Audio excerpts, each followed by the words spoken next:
In many complex systems that contain several intelligent nodes that develop a network, the best approach for exchanging the information is the CANBUS. It allows fast bidirectional and orthogonal communications in an area of microcontrollers using only two wires connected to all the nodes. This protocol is now a standard in the automotive industry, and it displayed an impressive reliability so that it tends to migrate in the future in all the automatization systems and many other fields. STM32F4 microcontrollers, as most of the modern ones, include two hardware high-performance CAN controllers, which need only the transceivers and an appropriate software to communicate in a CAN bus. We present here the basics of this CAN programming using first the registers model and then the API functions included in the CubeMX environment. Normally, two $3 standard transceivers should be used, but for learning and experiment purpose, they may be replaced by two signal diodes in a simple diagram. When the user button on a STM32F4 board is pressed, it increases a variable which is transmitted and displayed on the LEDs of the other board, and vice versa. For the beginning, to simplify the learning, we shall use a single board and transmit a single byte for CAN1 to CAN2 in polling mode. Then we shall add the necessary part for building the project in the video.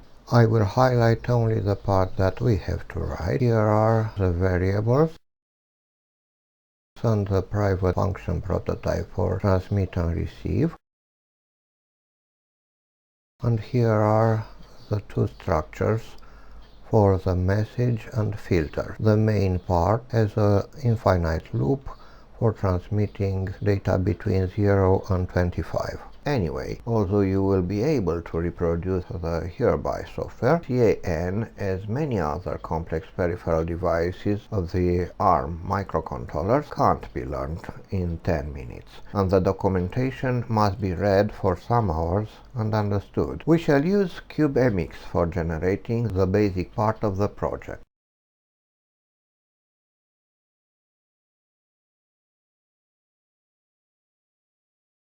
We activate the clock.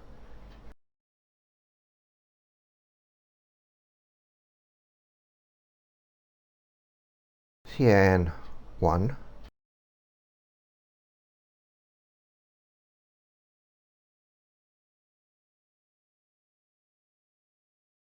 and CAN2 and establish their parameters. No interrupts for now, and a regular bit timing 1, 3, 5 for both of them.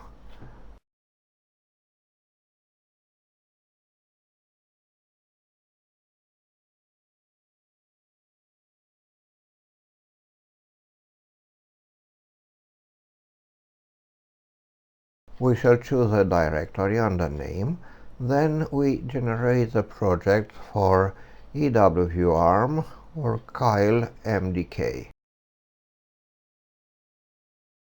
So here is the project generated by CubeMX. In the main file, we first have to write the structure takes message. The reference manual, looking to the CAN register, we select the takes mailbox identifier register and we are sure that it is empty.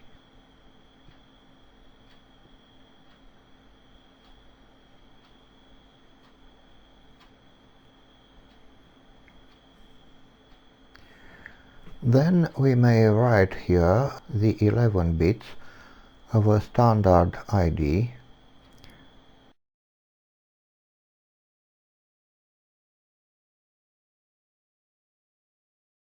Let's choose the ID 245 hexa, for example. Starting at bit 21, we select the data high mailbox register. As we will transmit only a byte, it will be 0, and we may write it here.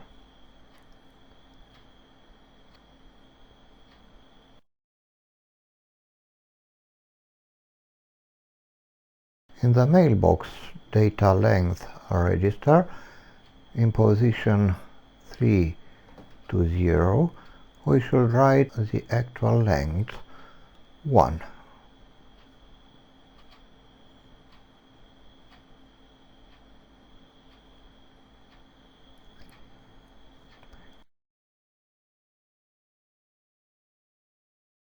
Now we will write the structure filter configure. We select first the filter master register and we set the bit 0, thus entering the initialization mode for the filters.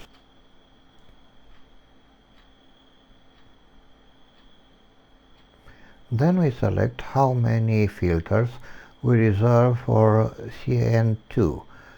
From the total of 28 filters, let's reserve 14 for CAN2, while the rest 14 filters will remain for CAN1. As we see from the manual, this number should occupy the bit 8 to 13. We will use for reception the first filter of CAN2, which is 14. Then we select the filter scale register and we select for this filter the single 32-bit scale configuration by writing a 1 in the 14th position of this register. In the filter bank 14 register 1, we will introduce the RX ID, the same as the TX ID.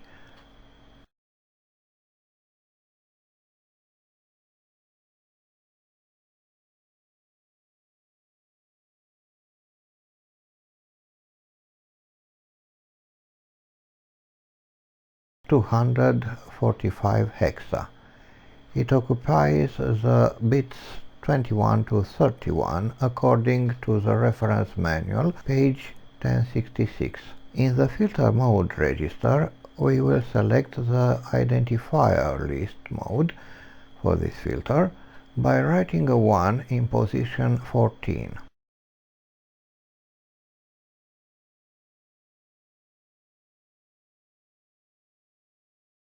We go to the filter activation register and we write a 1 in position 14, thus activating filter 14.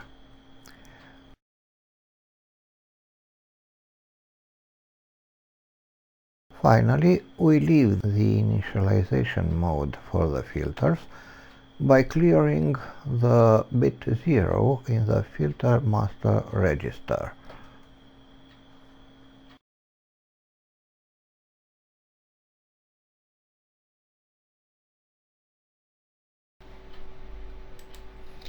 Now we will write a function for transmitting a byte in the user code function prototypes sections.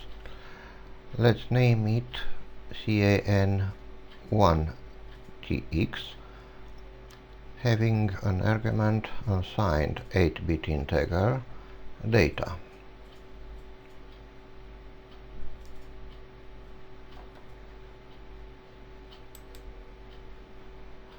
We invoke the STX mailbox structure that we built before, and we complete it by writing the formal parameter in the transmitter data low register.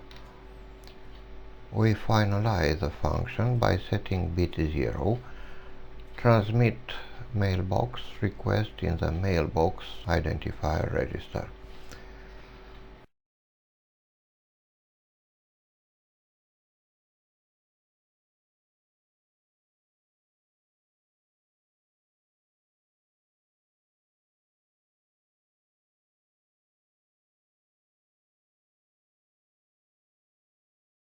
Then we write the receive byte function. Let's name it CAN2 RX, which will return an unsigned 8-bit integer.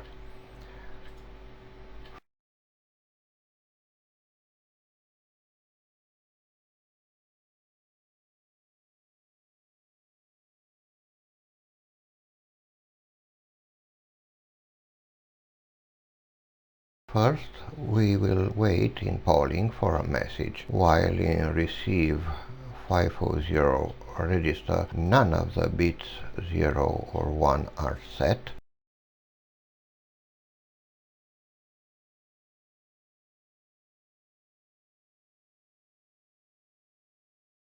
Do nothing. When at least one of these bits is set, it means that a message was fully received and is pending. Now the least significant byte from the received data low register may be read, and this value will be returned by the function.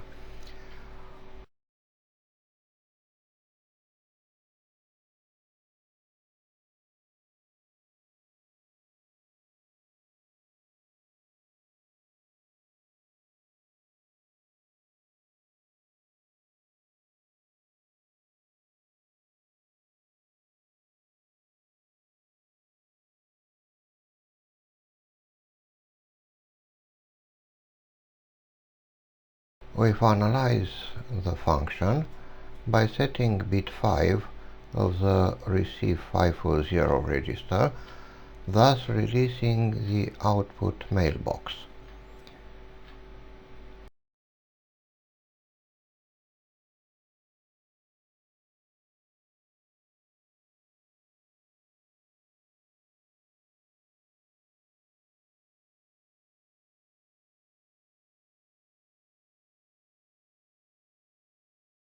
At last, we may write the infinite loop.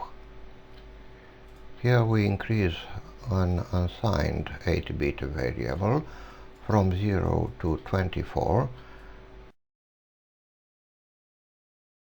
transmit it from CAN1 and receive it with CAN2.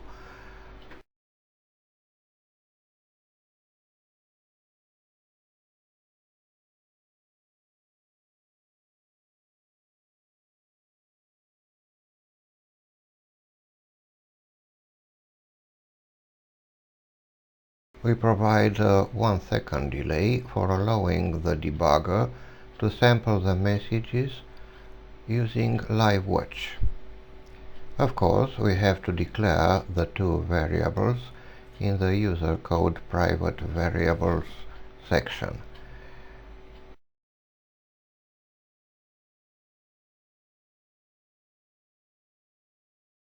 Now we compile the program, load it in the flash, and start the debugger.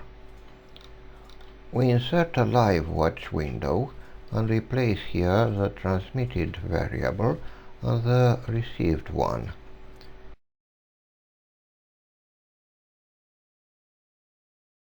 By running the program, we notice that are always equal, which means that the communication works. In a second example, we will use two STM32F4 Discovery boards with CAN1 attached to the same simple CANBUS. The user button of one board increases a number that is transmitted to the other, which will display it on the user LEDs and vice versa. We start the cube MX, select the board, and clear the pinout. We activate the external clock and adjust the frequency. Then we activate the CAN1 on PB9 and PB8, the user LEDs on PD15, PD14, PD13 and PD12. We also activate the external interrupt channel 0 on PA0.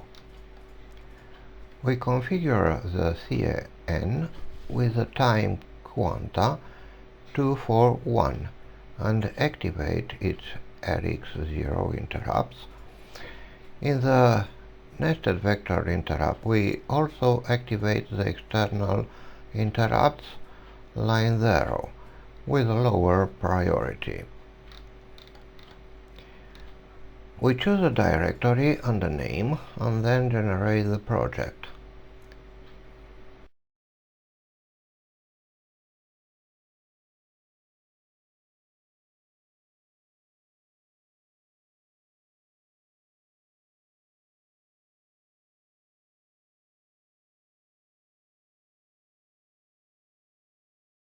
We will work on the user files main and interrupt, and we will need the HAL functions for CAN and GPIO. In the main file, we notice the private variable CAN handle type definition. It points to the two structures that will need CAN takes message type definition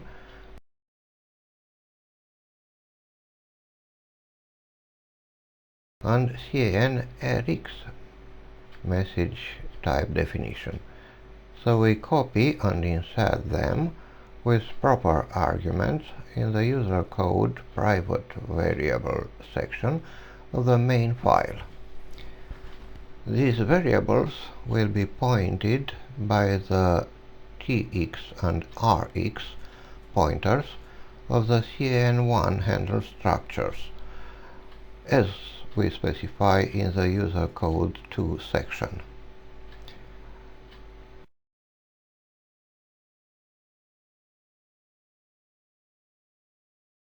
Then we start building the TX pointer structure.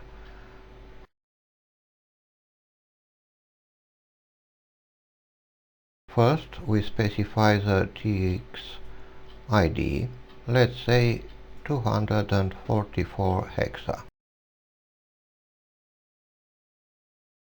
Then we invoke the remote transmission register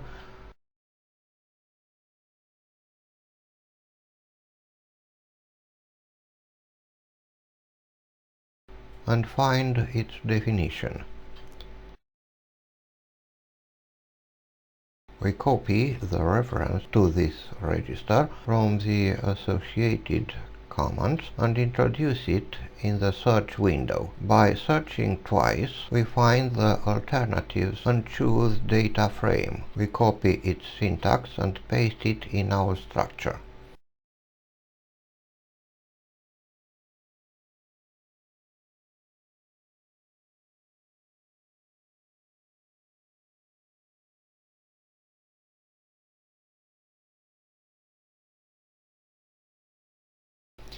In the same way, we choose the standard ID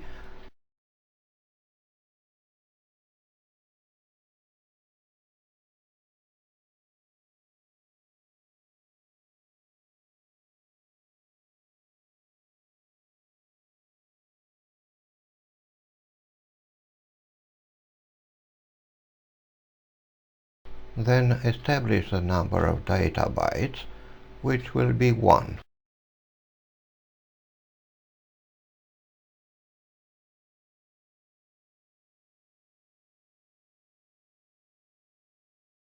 Now we have to configure the reception filter. From the HAL CAN driver, we select the function HAL CAN config filter, whose prototype we copy in the main. The first parameter is a pointer to our CAN handler. It also needs an extra parameter as filter config, which is a structure that should be built before invoking it. First, we declare its type in the user code private variable section. Then we start building the sFilterConfig structure.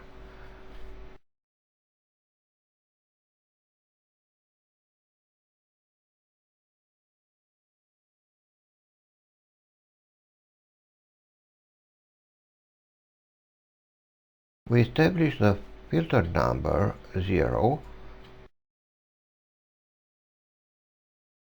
then the filter mode as identifier list mode.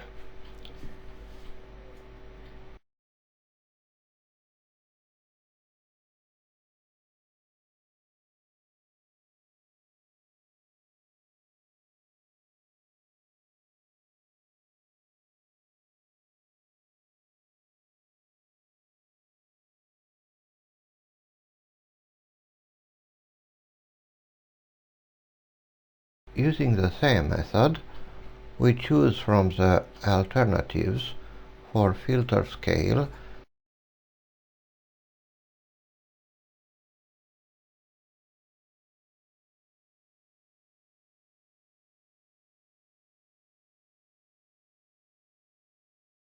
the one 32-bit filter.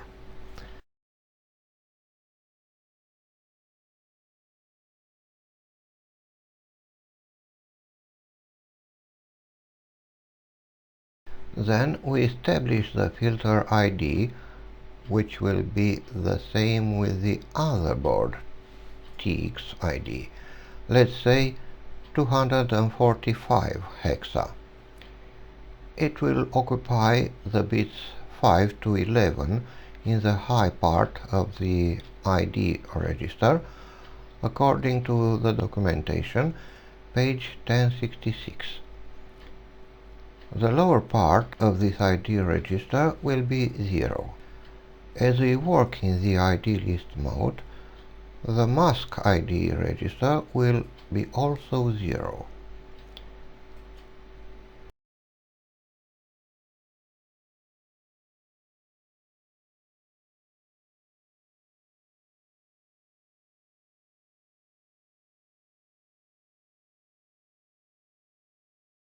We assign 540 for the reception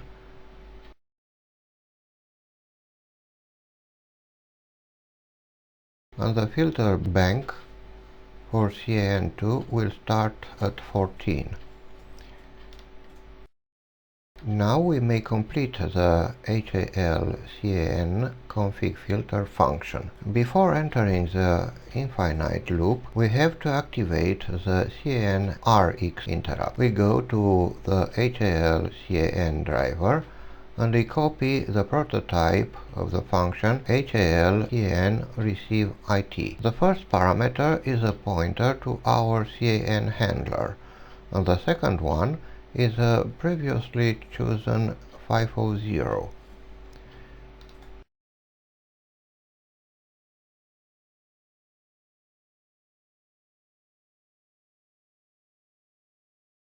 Now we have to write the two interrupt service routines. The first one, for external interrupt, will be called by a state change of the pin PA0. After the first rising front, which call this routine, we should wait for a while so that the bouncing would disappear. Then read again the pin to be sure it is in 1. So we go to the GPIO driver, choose the function HAL GPIO read pin and copy its prototype in the user code 0 section of the EXTI interrupt service routine with the proper parameters. If the pin value is still 1, we increase the counting variable, introduce it in the data field of the TX message structure,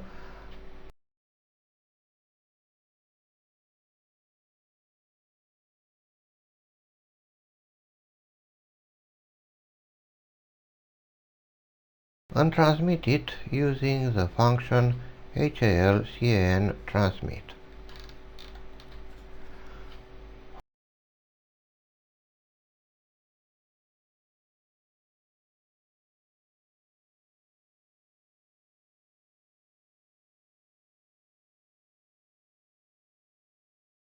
For waiting the debounce interval, we should use a for loop doing nothing, but the CubeMX establishes the optimization level to maximum by default, so it will be eliminated by the compiler.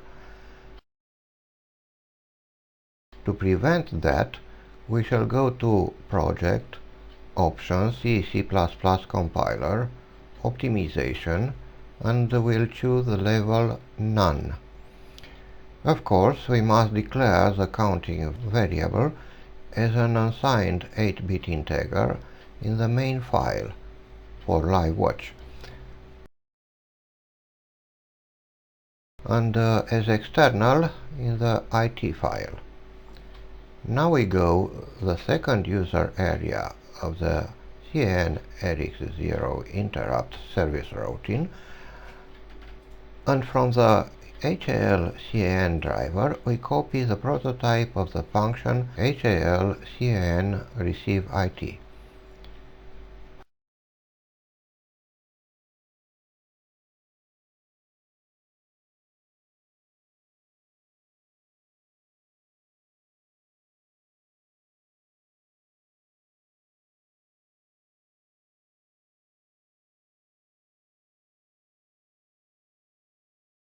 Finally, in the output data register of GPIOD,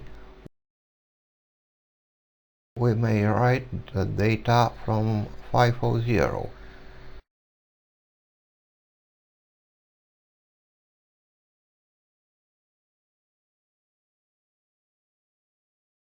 shifted 12 times for LEDs on PD12 to PD15. Now we may compile and load the program in the flash of the first board.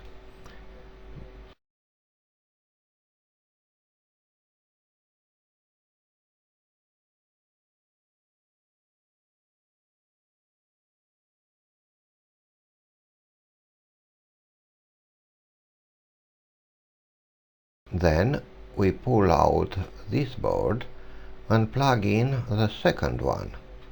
Here the IDs will be inversed. The TX will have the RX ID of the first board, and the RX will have the TX ID of the first board. We may now couple both boards and try the communication.